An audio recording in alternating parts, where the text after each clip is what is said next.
Anda tahu waktu itu adalah saya minta gaji bayar aja 50%. Sisanya kasih dengan produk.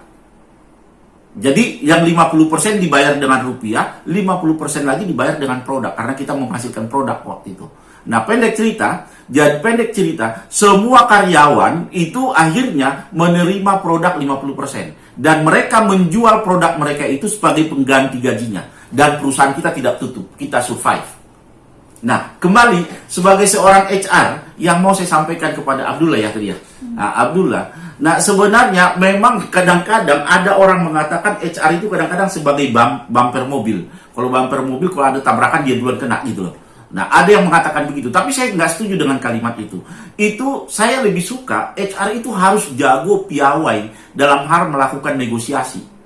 Ya, tentunya kalau kita melakukan negosiasi, yang kita munculkan yang pertama adalah benefit yang didapatkan oleh perusahaan dengan tidak mem-PHK-kan. Ya, tetapi kembali kamu harus ada misalnya harus ada tanggung jawab. Kalau misalnya itu tidak terpenuhi, kamu harus dengan gentleman ya mengatakan aku resign. Ya itu harus begitu. Gitu loh. Jadi kita harus berani mempertaruhkan jabatan. Jangan kita mengamankan jabatan kita hanya untuk kepentingan yang menurut saya kepentingan sesaat. Oleh karena itu saya katakan ke saudara Abdullah, pengalaman Anda itu pengalaman saya juga. Tetapi saran saya pada Anda, mungkin yang perlu ditanya, apakah PHK itu menjadi keharusan? Berarti bikin decision making tree-nya. Kalau iya, ya kenapa? Kalau tidak, kenapa? Alternatif lain apa? Jadi alternatifnya itu nanti yang Anda pikirkan, Anda sampaikan ke bidang manajemen. Jadi mereka bisa nanti mengkalkulasi. Karena kalau sudah PHK itu agak repot. Bukan hanya perusahaan yang dirugikan, negara juga dirugikan.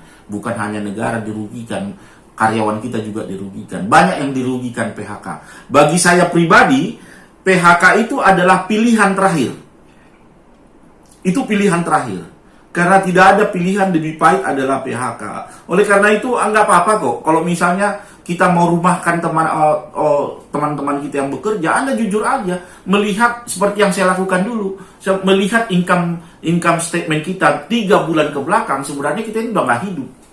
Ya, tapi nah ini kalimatnya waktu saya sampaikan. Tapi saya tidak mau mem-PHK-kan karyawan karena Anda itu adalah bagian dari organisasi. Jadi kita ngomongnya begitu. Jadi tapi ya kita tidak mampu lagi membayar gaji Anda. Kita hanya bisa membayar sekian persen. Sisanya Anda kompensasikan dengan yang lain.